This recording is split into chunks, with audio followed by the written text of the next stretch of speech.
Hello everyone, আসসালামু আলাইকুম। যেখান থেকে ভিডিও দেখছেন আশা করি সবাই ভালো আছেন। ইউটিউব থেকে একটি শর্ট ভিডিও দেখে আজ তেলাপিয়া মাছ রান্না করব। সেই ভিডিওটি আপনাদের সাথে শেয়ার করব। এর জন্য হলুদ এবং লবণ দিয়ে তেলাপিয়া মাছটি মেখে নিব। কিছুক্ষণ মাখিয়ে রাখার পর গরম কড়াইতে তেল ঢেলে দিব এবং এর মধ্যে তেলাপিয়া মাছ ঠিকমতো ভেজে নিব। ফ্রাই হওয়ার সময়টুকুতে আমি পেঁয়াজ কেটে নিব এবং তেলাপিয়া মাছের জন্য আমি পেঁয়াজ একটু বেশি নিব, কারণ তেলাপিয়া মাছের সাথে আমার পেঁয়াজ একটু বেশি ভালো লাগে। এরপর দুটি টমেটো কেটে নিব।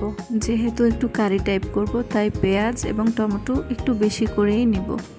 কাটাকাটি করার মাঝে আমার মাছের এক পাশ ফ্রাই হয়ে গেছে, তাই আমি মাছটি উল্টে দিচ্ছি অন্য পাশ ফ্রাই হওয়ার জন্য। কিছুক্ষণ অপেক্ষা করব। কিছুক্ষণ অপেক্ষা করার পর আমি মাছ তুলে নেব। ফ্রাই করার পর অবশিষ্ট যে তেল ছিল সেই তেলে আমি পেঁয়াজ কুচি দিয়ে নিব। তেলের সাথে পেঁয়াজটাকে কিছুক্ষণ ভালো মতো নেড়ে ছেড়ে এর মধ্যে দিয়ে দিব লবণ দিয়ে আরও কিছুক্ষণ নেড়ে ছেড়ে নিব। আগে লবণ দিলে উপকার হচ্ছে পেঁয়াজটা দ্রুত নরম হয়ে যায়। পরিমাণ মতো রসুন বাটা এবং হলুদ গুঁড়া দিয়ে আরও কিছুক্ষণ নাড়িয়ে নেব। এরপর পরিমাণ মতো পানি দিয়ে মশলাটাকে ভালো মতো কষিয়ে নেব, যেন মশলার কাঁচা গন্ধটা বের না হয়। কিছুটা পরিমাণ দিয়ে দেব ধনিয়া গুঁড়া এবং তারপর দিয়ে দেব টমেটো কুচি।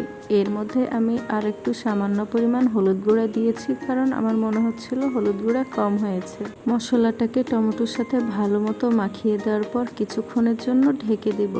ঢাকনার ভাপেই টমেটো পরিমাণ মতো সেদ্ধ হয়ে যাবে।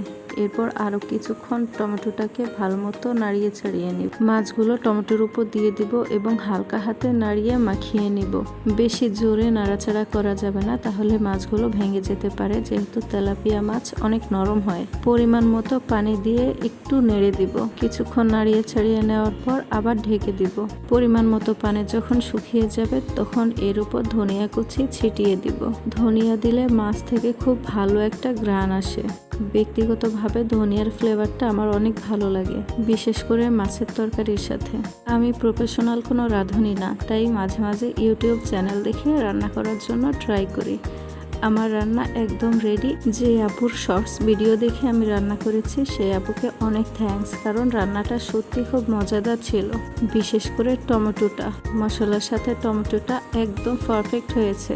গরম গরম ভাত, টমেটো এবং তেলাপিয়া মাছ যথেষ্ট ভালো ছিল, আলহামদুলিল্লাহ। অল্প সময়ে দ্রুত কোনো ভালো মজাদার রান্না করতে চাইলে আপনারা নিজেরাও এই রেসিপিটি ট্রাই করতে পারেন।